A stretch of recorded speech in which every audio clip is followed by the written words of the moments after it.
প্রিয় শিক্ষার্থীরা সবাই কেমন আছো? বসো, সবাই বসো। সবাই ভালো আছো না? আচ্ছা, সকালে নাস্তা করে এসেছো? ধন্যবাদ সবাইকে। আচ্ছা, আমাদের পড়াশোনা এখন শুরু করতে হবে। আমরা পড়াশোনা শুরু করতেছি। আচ্ছা, আমাদের আজকের পাঠ্য বিষয় হচ্ছে অভিজ্ঞতা 12, তাই না? আচ্ছা, এটা নিয়ে আমরা বাসায় কিছু কাজ দিয়েছিলাম। অভিজ্ঞতা 12 আমাদের অধ্যায়টার নাম হচ্ছে ভূপৃষ্ঠ ও প্লেট টেকটনিক্স তত্ত্ব, তাই না? আচ্ছা, সেশন হচ্ছে তৃতীয়।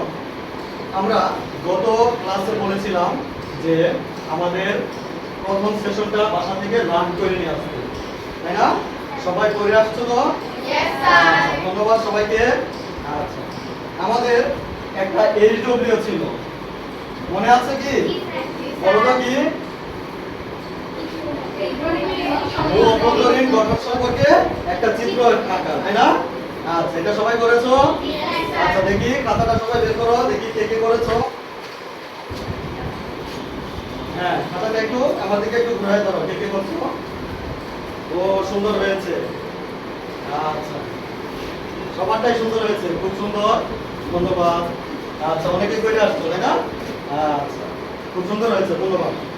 তাহলে আমাদের আজকের যে বিষয় সেটা হচ্ছে ভূপৃষ্ঠ ও প্লেট টেকটনিক্স তত্ত্ব। আচ্ছা, আমরা এই প্লেট টেকটনিক্স তত্ত্ব সম্পর্কে তোমাদেরকে একটু বাসা থেকে পড়ে আসতে বলছিলাম, পড়ছো? আচ্ছা, সবাই তোমাদের বইটা খুলতে পারো। তোমাদের বইয়ের পেজ নাম্বার হচ্ছে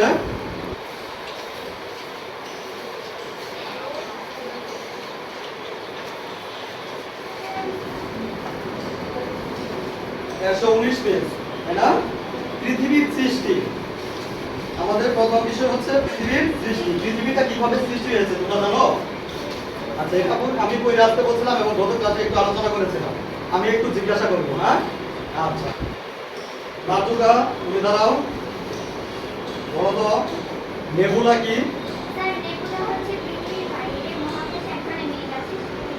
ও, খুব সুন্দর হয়েছে, তাই না? সবাই মাতুকার জন্য ছোট করে একটা করতালি দিবা। ধন্যবাদ, বসো।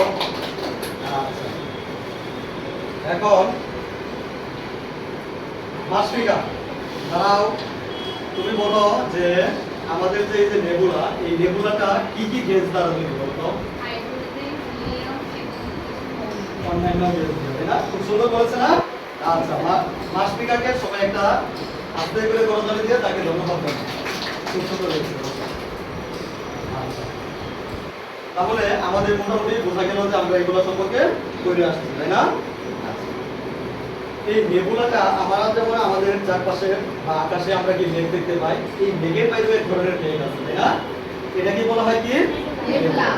এই নেবুলাটা হাইড্রোজেন এবং হিলিয়াম গ্যাসের সমন্বয় নিয়ে গঠিত, তাই না? এরপর সেখানে নিউক্লিয়ার ফিউশন বিক্রিয়ার মাধ্যমে একটা কি সুপারনোভার বিস্ফোরণ ঘটে। এই বিস্ফোরণ ঘটার পর থেকে কি হয়, সেখানে বিভিন্ন মানে খন্ডাংশ পাওয়া যায়। এই খন্ডাংশ থেকে কি হয়, প্রচুর তাপ এবং আলোর সৃষ্টি হয়, আর সেইখান থেকে সূর্যের আত্মপ্রকাশ ঘটে, তাই না? এই সূর্যকে ঘিরে অন্যান্য যে ছোট ছোট ধূলিকণা বা কণাগুলো থাকে, সূর্যকে ঘিরে ঘুরতে থাকে। এইভাবে আমাদের পৃথিবী এবং সৌরজগৎ সৃষ্টি হয়েছে, ঠিক না? এখন এই যে আমাদের যে সুপারনোভা বিস্ফোরণ হতো, সেখানে কিন্তু প্রচন্ড তাপ এবং চাপের সৃষ্টি হয়েছে, তাই না?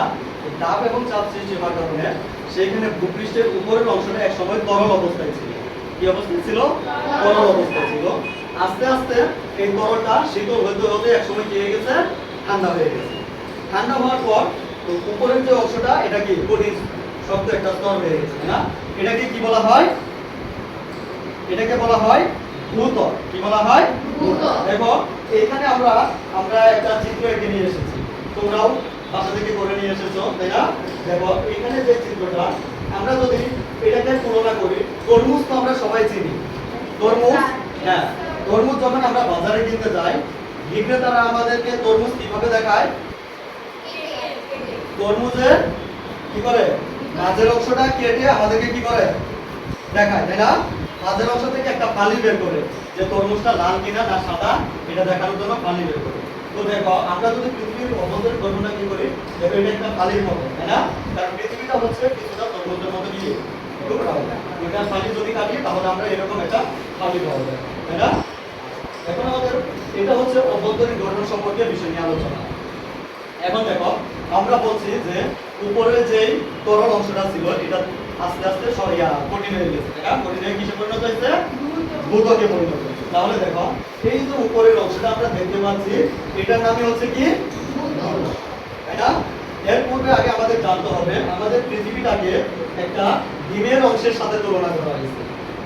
কিসের সাথে তুলনা করা হয়েছে? ডিমের সাথে। কিভাবে? দেখো আমরা জানি ডিমের একেবারে উপরের অংশটা কি কোষা, আর পৃথিবীর একেবারে যে উপরের অংশটা এটা হচ্ছে ভূত্বক, তাই না? এই ডিমের কোষার একেবারে ভিতরের যে অংশটা থাকে সাদা অংশটা এটাকে বলা হয় কি ডিমের সাদা অংশ। কি বলা হয়? সাদা অংশ। এরকম ভূত্বকের নিচে যে অংশটা আছে সেটাকে বলা হয় ম্যান্টল। কি বলা হয়? ম্যান্টল। একেবারে ডিমের কেন্দ্রে কি থাকে বলতো? কুসুম। তো এরকম পৃথিবীর কেন্দ্রে যে অংশটা থাকে সেটাকে বলা হয় কোর বা মজ্জা, তাই না? এখন আমরা এই তিনটা জিনিস নিয়ে আলোচনা করব। তাহলে এই যে উপরের শক্ত জিনিসটা সেটাকে বলা হয় ভূত্বক। এই ভূত্বকের উপরে আমাদের বসবাস, আর এই ত্বক সম্পর্কে আমরা অনেক কিছুই জানি, তাই না? এই ত্বকের পুরুত্ব হচ্ছে কত? 5 থেকে 70 কিলোমিটার পর্যন্ত পুরু হয়ে থাকে। পুরু মানে হচ্ছে মোটা। পুরু মানে কি? মোটা। তাহলে ভূত্বকের পুরুত্ব কত হয়ে থাকে? 5 থেকে 70 কিলোমিটার। তাই তো? আচ্ছা। এই ভূত্বকের যে নিচের অংশ দেখো একটু ভালো করে তোমরা খেয়াল করলে দেখতে পাবা এই ভূত্বকের যে নিচের অংশটা দেখা যাচ্ছে, দেখো এইখান থেকে আমাদের নিচে আমরা মার্কিং করে রেখেছি, তাই না? এই ভূত্বকের নিচের অংশটাকে বলা হয় ম্যান্টল। কি বলা হয়? ম্যান্টল বলা হয়, তাই না? এই ম্যান্টলটার পুরুত্ব হচ্ছে প্রায় 2900 কিলোমিটার, প্রায় 3000 ধরা হয়। কি ধরা হয়? 3000। এই ম্যান্টলটা হচ্ছে তোমার ভূত্বকের নিচে থেকে একেবারে কি আমাদের ভূত্বকের নিচে থেকে আমাদের এই ম্যান্টল অংশটা শুরু হবে, ঠিক আছে? এইখান থেকে দেখো এই যে ভূত্বক এবং ভূত্বকের নিচে ম্যান্টলের উপরে এইখানে একটা তরল আবরণ পাওয়া যায়, কঠিন তরল আবরণ পাওয়া যায় বা কঠিন অংশ পাওয়া যায়। এটাকে বলা হয় লিথোমণ্ডল। কি বলা হয়? লিথোমণ্ডল। আচ্ছা, তাহলে এই কঠিন অংশটাকে কি বলা হয়? লিথোমণ্ডল। পরবর্তীতে এই লিথোমণ্ডলটা ভেঙে কয়েকটা ছোট বড় টুকরায় বিভক্ত হয়। কি হয়? ছোট বড় টুকরায় বিভক্ত হয়। এই টুকরাগুলি হচ্ছে কি টেকটনিক প্লেট। এই টুকরাগুলো কি টেকটনিক প্লেট, তাই না? এইগুলোর কারণে আমাদের কি হয়ে থাকে? ভূমিকম্প হয়ে থাকে এবং আগ্নেয়গিরি উৎপন্ন হয়ে থাকে ভূগর্ভস্থ থেকে, ঠিক আছে? তাহলে দেখো এই যে ভূত্বকের নিচে ম্যান্টলের উপরে যে কঠিন অংশটা থাকে এটাকে বলা হয় লিথোমণ্ডল। এই লিথোমণ্ডলের যে ছোট বড় অংশগুলো থাকে সেইগুলো নিয়ে কি তৈরি হয়? টেকটনিক প্লেট, তাই না? এই টেকটনিক প্লেটটা একটু নাড়াচাড়া করে। এটা বছরে প্রায় 3 থেকে 5 সেন্টিমিটার পর্যন্ত গতিপথ পরিবর্তন করে। বুঝা গেছে? তাহলে টেকটনিক প্লেটের বছরের তার সরণকাল কত বা কতটুকু দূরত্ব সে অতিক্রম করে? 3 থেকে 5 সেন্টিমিটার, ঠিক আছে? আচ্ছা, তাহলে এটা হচ্ছে আমাদের ম্যান্টল অংশ। এই ম্যান্টল অংশে দেখো পরে খেয়াল করলে আমরা দেখতে পাবো একেবারে নিচে যে অংশটা সেটাকে বলা হয় মজ্জা বা কোর, তাই না? এই মজ্জা বা কোর এই যে আমরা যে ডিমের অংশের সাথে তুলনা করছি এই যে ভিতরের অংশটা এটাকে বলা হয় কি মজ্জা বা কোর, তাই না? এই মজ্জা বা কোর এটা আবার দুইটা অংশে বিভক্ত। একটা হচ্ছে বহিঃস্থ মজ্জা আর একটা হচ্ছে অন্তঃস্থ মজ্জা। বহিঃস্থ মজ্জা যেটা সেটা উপরের অংশটা এটাকে বলা হয় তরল। এটাকে কি বলা হয়? তরল। আর নিচের যে অংশটা এটা হচ্ছে অন্তঃস্থ মজ্জা। এটা হচ্ছে কঠিন অংশ। এটা কি অংশ? কঠিন অংশ। আচ্ছা, এখন দেখো এই যে তরল অংশটা এই তরল অংশটা তরলটা কি হয়? প্রবাহিত হতে পারে, তাই না? এই তরল অংশের কারণে এইখানে বিভিন্ন ভারী ধাতব পদার্থ যেমন লোহা থাকে, নিকেল থাকে এবং অন্যান্য ভারী ধাতব পদার্থ পৃথিবীর আকর্ষণ বলের কারণে এইগুলা পৃথিবীর কেন্দ্রে কি হয়? আকর্ষিত হয়। আকর্ষিত হওয়ার ফলে এখানে এগুলো প্রবাহিত হয়। কি হয়? প্রবাহিত হয়। প্রবাহিত হওয়ার ফলে এখানে বৈদ্যুতিক ধর্ম বা বিদ্যুৎ ধর্মের উৎপত্তি হয়। কি হয়? বিদ্যুৎ ধর্ম উৎপন্ন হয়। এই বিদ্যুতের কারণে সেইখানে চুম্বক ক্ষেত্র তৈরি হয়। কি হয়? চুম্বক ক্ষেত্র তৈরি হয়। আমরা জানি আমাদের পুরো পৃথিবীটা একটা কি চুম্বক ক্ষেত্র, তাই না? এটা কি তোমরা জানো? হ্যাঁ। কিভাবে? এটার একটা পরীক্ষা আছে, তাই না? পরীক্ষাটা কি বলো তো, কে বলতে পারবা? আমরা একটা চুম্বক নিব, কি করব? একটা চুম্বক নিব, চুম্বকের মাঝের অংশটাকে সুতা দিয়ে বেঁধে এটাকে ছেড়ে দিব। তাহলে দেখতে পারবা যে তুমি চুম্বকের প্রথমে আগে দিক নির্ণয় করবা, যে চুম্বকের যে অংশটা উত্তর দিকে থাকে এর এক পাশে এন লিখে রাখবা, যে অংশটা দক্ষিণ দিকে থাকে সেখানে কি লিখে রাখবা? এস লিখে রাখবা। তারপর তুমি এটাকে ঘুরে পেঁচিয়ে সেটাকে কি সুতাতে ছেড়ে দিবা। দেখবা যে তুমি যেদিকে ছেড়ে দাও না কেন সেটা ঘুরে উত্তরটা উত্তর দিকে হয়ে যাবে, মানে এন লেখাটা উত্তর দিকে যাবে আর এস লেখাটা দক্ষিণ দিকে যাবে। তার মানে এটা থেকে বোঝা যায় যে আমাদের পুরো পৃথিবীটা কি একটা চুম্বক ক্ষেত্র, যার কারণে আমাদের চুম্বকের দিক বহু বছর আগে যখন কম্পাস না ছিল তখন নভোচারীরা কিংবা যারা সাগরের মধ্যে থাকে ক্যাপ্টেনরা তারা সবসময় এই চুম্বক ব্যবহার করে দিক নির্ণয় করে। কথা বোঝা গেছে? আচ্ছা, তাহলে এই যে এখানে যে চুম্বক ক্ষেত্র তৈরি হয় বিদ্যুৎ প্রবাহের কারণে, সেখানে কি হয়? চুম্বক ক্ষেত্র তৈরি হয়। এই চুম্বক ক্ষেত্র তৈরি হওয়ার মূল অনেক কারণ আছে। আমরা অনেক সময় শুনে থাকি যে সৌরঝড় হয়। কি হয়? সৌরঝড় হয়। এই সৌরঝড় থেকে আমাদের পৃথিবীকে বাঁচানোর জন্য এই চুম্বক ক্ষেত্রটা অনেক ভূমিকা পালন করে। বুঝা গেছে? আচ্ছা, তাহলে আমরা পৃথিবীর অভ্যন্তরীণ গঠন সম্পর্কে জানতে পারছি। তাহলে পৃথিবীর অভ্যন্তরীণ গঠন কয়টা? তিনটা: ভূত্বক, ম্যান্টল, কোর বা গঠন, এবং এদের গঠন ঘটনাবলী বৈশিষ্ট্যগুলো আমরা জানতে পেরেছি। এই যে আমরা নির্গমন জানছি সেখান থেকে কি হয়? Tectonic plate. এই টেকটনিক প্লেটের জন্য আমাদের কি হয়? ভূমিকম্প হয়ে যায়, তাই না? এই ভূমিকম্প, টেকটনিক প্লেটের স্থানান্তর থেকে আমাদের যে ভূমিকম্প হয়, আমরা এখন এই টেকটনিক প্লেট নিয়ে আলোচনা করব। আমাদের পৃথিবীতে সর্বপ্রথম যে এখন কি অনেকগুলো মহাদেশ, অনেকগুলো মহাসাগর, তাই না? তখন পূর্বে মাত্র একটা মহাদেশ এবং একটা মহাসাগর ছিল, তাই না? এই প্লেটের স্থানান্তরের কারণে এখন এতগুলো মহাদেশ এবং মহাসাগরের সৃষ্টি হয়েছে। তোমরা কি বলতে পারবা আমাদের যে প্রথম যে মহাদেশটা ছিল সেই মহাদেশটার নাম কি? একজন দাঁড়াও, একজন দাঁড়িয়ে বলো। কে বলতে পারো? হ্যাঁ, কারিমা দাঁড়াও, বলো। পেনজিয়া মহাদেশ, তাই না? ধন্যবাদ, খুব সুন্দর হয়েছে না? হ্যাঁ, সর্বপ্রথম যে মহাদেশটা ছিল সেটার নাম কি ছিল? পেনজিয়া মহাদেশ। আর সর্বপ্রথম একটা মহাসাগর ছিল, এটার নাম কি? দাঁড়াও, সেটার নাম হচ্ছে টেটিস সাগর, তাই না? ধন্যবাদ, খুব সুন্দর হয়েছে, তাই না? এখন দেখো এই যে আস্তে আস্তে আমাদের যে টেকটনিক প্লেটের স্থানান্তর, এই টেকটনিক প্লেটের স্থানান্তরের জন্য আমাদের কি হয়? ভূমিকম্প এবং আগ্নেয়গিরি উৎপন্ন হয়। আচ্ছা, এখন তোমরা গ্রুপ ওয়াইজ বলবা। আমি তোমাদেরকে একটা সাদা ওয়ার্কশিট দিব, এর মধ্যে তোমরা তোমাদের বইতে যে ইয়াটা দেওয়া আছে, টেকটনিক প্লেটগুলো দেওয়া আছে, এটার এখন একটা চিত্র এঁকে আমাকে দেখায়, ঠিক আছে? আচ্ছা, সবাই গ্রুপ ওয়াইজ বসো। আমি তোমাদেরকে ওয়ার্কশিট দিয়ে দিচ্ছি, ঠিক আছে? আচ্ছা, এই ওয়ার্কশিটে তোমরা সবাই গ্রুপ ওয়াইজ করবা। তোমরা এখানে তোমরা এটা নাও।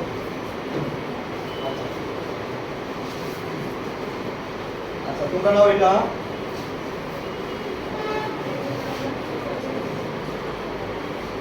তোমরা নাও এটা। আচ্ছা, তোমরা একটু এদিকে এইখানে রাখো না। তাহলে তোমরা যারা পাইছো গ্রুপ ওয়াইজ, আমরা তো গ্রুপ করে দিয়েছি, তাই না? কে কোন গ্রুপে আমরা তো জানি, তাই না? এখন সুন্দর মতো এটা কালার করো, সবাই কালার করো আর চিত্রটা আঁকার চেষ্টা করো। হ্যাঁ,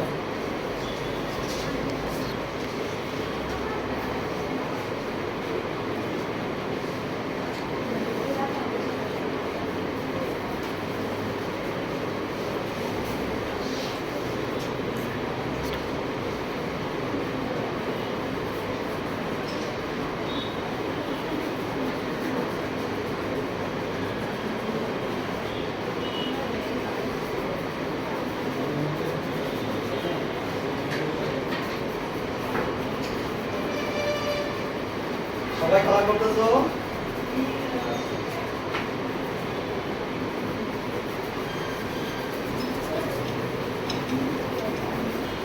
সবার হয়ে গেছে? আচ্ছা দেখি, দেখাও তো কাদেরটা কেমন হয়েছে। ও খুব সুন্দর হয়েছে, তাই না? এই যে দেখো, সবাই খেয়াল করো, দেখো তোমাদের গ্রুপ কি? এ গ্রুপ। এ গ্রুপ করেছে, দেখো ওদেরটা খুব সুন্দর হয়েছে না? হ্যাঁ, আচ্ছা খুব সুন্দর হয়েছে। এই যে দেখো লোরেশিয়া, তারপরে গন্ডোয়ানা। আমরা যে বলেছিলাম যে প্রথমে কি ছিল, একটা মহাদেশ ছিল, কি মহাদেশ? প্যানজিয়া মহাদেশ। এই প্যানজিয়া মহাদেশ পরবর্তীতে সেখান থেকে প্লেটের স্থানান্তরের কারণে আবার দুইটা মহাদেশ হয়, একটা হচ্ছে কি লোরেশিয়া আর একটা গন্ডোয়ানা, তাই না? গ্রুপ এ খুব সুন্দর হয়েছে, ধন্যবাদ তোমাদেরকে। সবাই গ্রুপ এ কে আস্তে করে একটা করতালি দিয়ে স্বাগত জানাও। ধন্যবাদ, তোমরা করেছো? আচ্ছা খুব সুন্দর হয়েছে, এরাও খুব সুন্দর করেছে, তাই না? দেখো এই যে পেনজিয়া মহাদেশ, তাই না? আচ্ছা খুব সুন্দর হয়েছে। তোমাদের গ্রুপের নাম কি? B group. সবাই আমরা বি গ্রুপকে একটা সম্বর্ধনা জানাই ছোট করে করতালি দিয়ে। ধন্যবাদ, খুব সুন্দর হয়েছে, তাই না? আচ্ছা তোমাদের, ও খুব সুন্দর হয়েছে। হ্যাঁ দেখো তোমাদের গ্রুপ নাম কি? Group C. দেখো গ্রুপ সিটা ওরাও খুব সুন্দর করে করেছে। তোমরা দেখো এক একজন এক একটা করেছো, এটা খুব সুন্দর হয়েছে।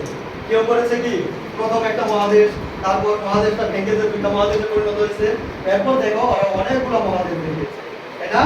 তাহলে এইভাবে প্লেটের স্থানান্তরের কারণে আস্তে আস্তে মহাদেশগুলো তৈরি হয়ে গেছে, ঠিক আছে? তাহলে এইভাবে টেকটনিক প্লেটের স্থানান্তরের জন্য কি হয়, আমাদের কি হয়, এই বিভিন্ন মহাদেশ তৈরি হয়।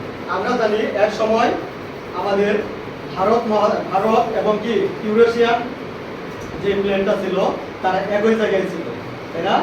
কিন্তু অভিসারী প্লেট স্থানান্তরের কারণে এই ভারতীয় প্লেটটা একটু ভারী, ইউরেশিয়ান প্লেটটা একটু পাতলা হওয়ার কারণে কি হয়, এদের মধ্যে সংঘর্ষ ঘটে এবং সেখানে কি সংঘর্ষ ঘটে, এটা অভিসারী সংঘর্ষ। কি অভিসারী সংঘর্ষ? সংঘর্ষ ঘটার ফলে ভারতীয় প্লেটটা ভারী হওয়ার কারণে একটা প্লেট আরেকটা প্লেটের নিচে ঢুকে যায়, আর ইউরেশিয়ান প্লেটটা কি হয়, উপরে ঢুকে যায়, তাই না?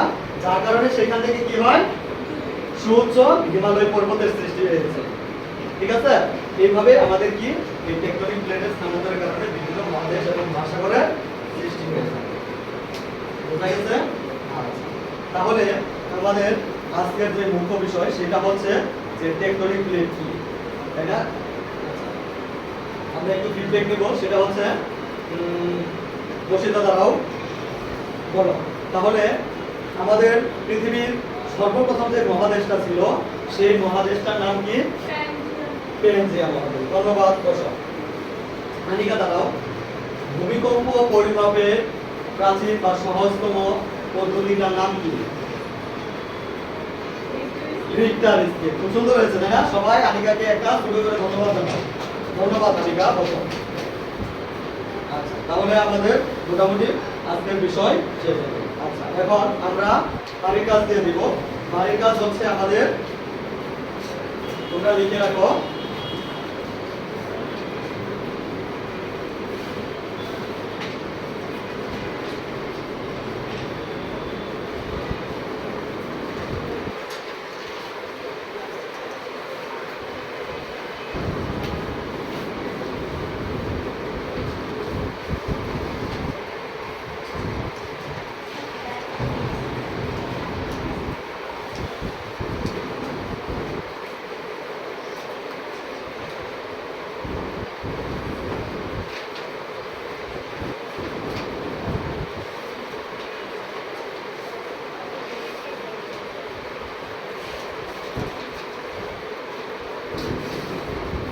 সবাই লিখে ডায়েরিটা সার্থক করে নাও।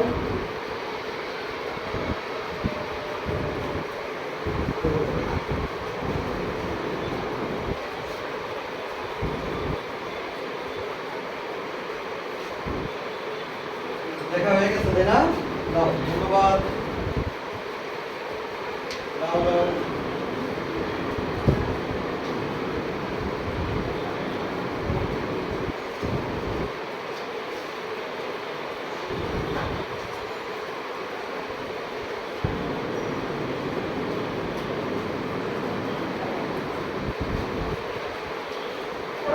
তোমাদের ডায়েরিটা নাও।